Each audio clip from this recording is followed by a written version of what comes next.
En bouddhisme, l'objectif principal est de mettre fin à la souffrance et il existe une forme particulière de souffrance que la plupart des gens rencontrent à un moment de leur vie, c'est ce qu'on appelle de l'anxiété.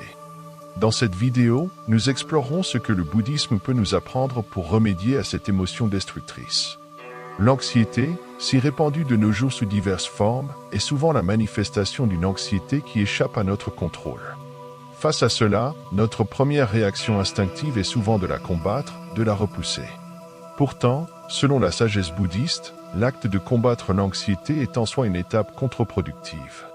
Les enseignements du Bouddha nous orientent vers l'acceptation, soulignant que la lutte contre l'anxiété engendrera davantage d'anxiété, car elle équivaut à résister à ce qui est déjà présent, une démarche qui peut sembler quelque peu insensée quand on y pense. Alors, que peut offrir le bouddhisme pour apaiser cette souffrance émotionnelle? Pour répondre à cette question, il convient de démystifier l'anxiété elle-même.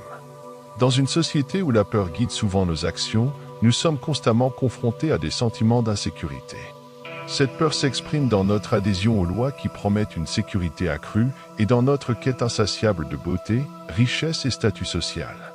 Avec toutes ces choses à craindre, nous ressentons souvent de l'anxiété. Les mécanismes de gestion courants pour cette anxiété sont l'alcool, les drogues, la nourriture et différentes formes de divertissement. Nous voulons échapper à la souffrance causée par l'anxiété, alors nous engourdissons notre esprit. Ce phénomène implique déjà que ce n'est pas le monde extérieur, mais l'esprit qui produit l'anxiété. L'anxiété et les crises de panique commencent tous deux dans l'esprit qui s'engage, dans un excès de pensée au point que les symptômes physiques de l'anxiété se manifestent. Les bouddhistes se réfèrent au schéma de pensée excessif comme le cerveau de singe. Une grande erreur que nous commettons en tant qu'êtres humains est que nous sommes facilement dupés par l'esprit. Nous croyons en l'esprit, mais l'esprit est un grand fabricant de fantasmes sur l'avenir, de mensonges sur le présent et de balivernes sur le passé. Souvent, notre esprit n'est pas du tout notre ami et nous ne devrions pas croire tout ce que notre esprit nous présente, surtout quand il s'agit d'un déluge de négativité.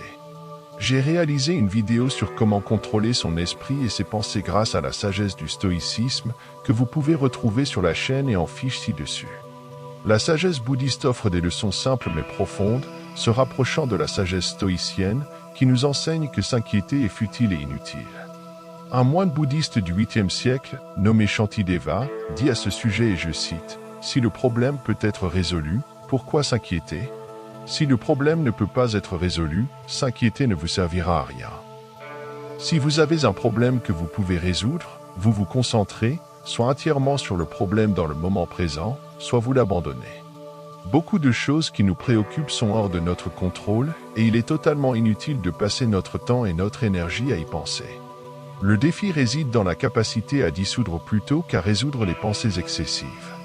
La méditation, une pratique fondamentale du bouddhisme, émerge comme un puissant antidote.